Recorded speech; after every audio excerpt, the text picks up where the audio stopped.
तर राम राम मंडळी, good morning. काय म्हणता, कशा आहात? तर मंडळी, लास्ट ब्लॉग टाकला आपण दत्तगिरीचा, त्याच्यानंतर आजचा ब्लॉग खास 13 ऑगस्ट म्हणजे आजपासून हर घर तिरंगा मोहीम चालू झालेली आहे. असं हे पहा, हे आमची जिल्हा परिषद शाळा आहे. तुम्हाला दिसून राहिला असेल तो तिरंगा लागलेला आहे. घराजवळच जिल्हा परिषद शाळा आहे. आज सकाळी सरनं लावला आणि त्याच्यानंतर आज आपण पण आपल्या घरावर तिरंगा लावणार आहे.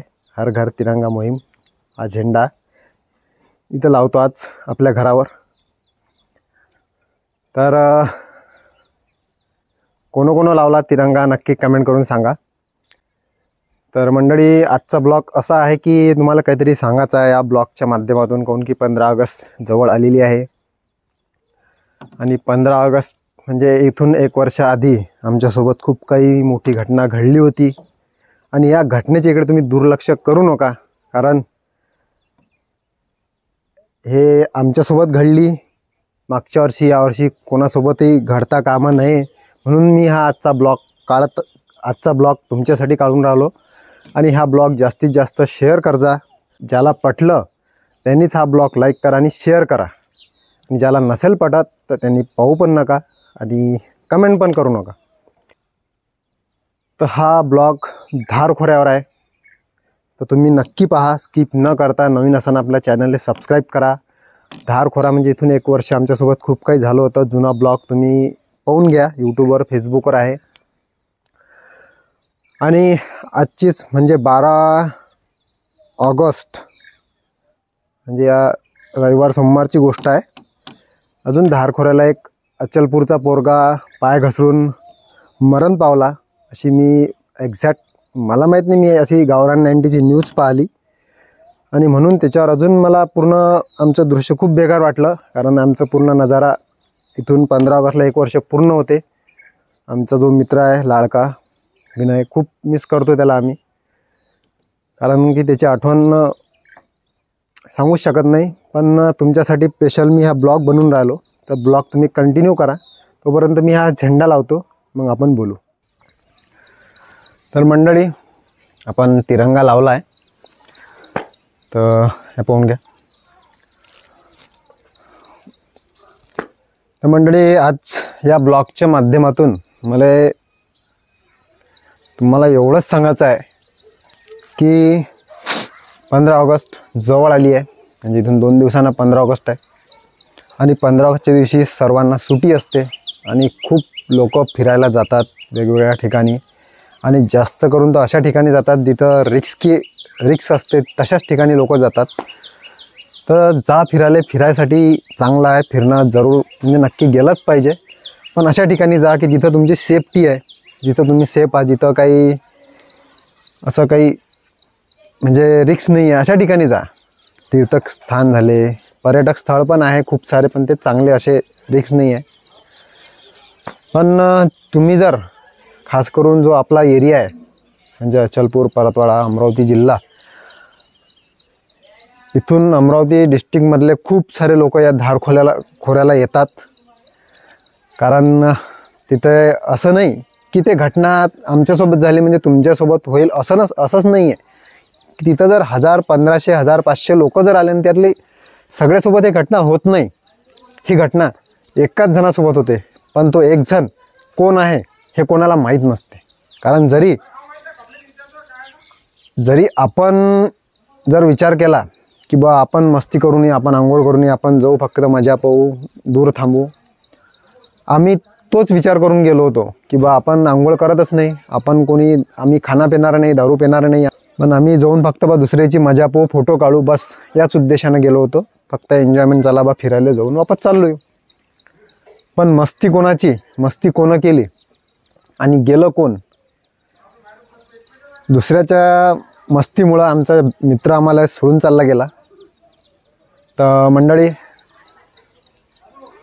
तर तुम्हाला या ब्लॉगमधून एवढंच सांगतो की बुवा तुम्ही तिथे जाऊ नका अशा ठिकाणी. म्हणजे एक जो आहे धारखोरा आहे, दुसरा चिचाटी आहे.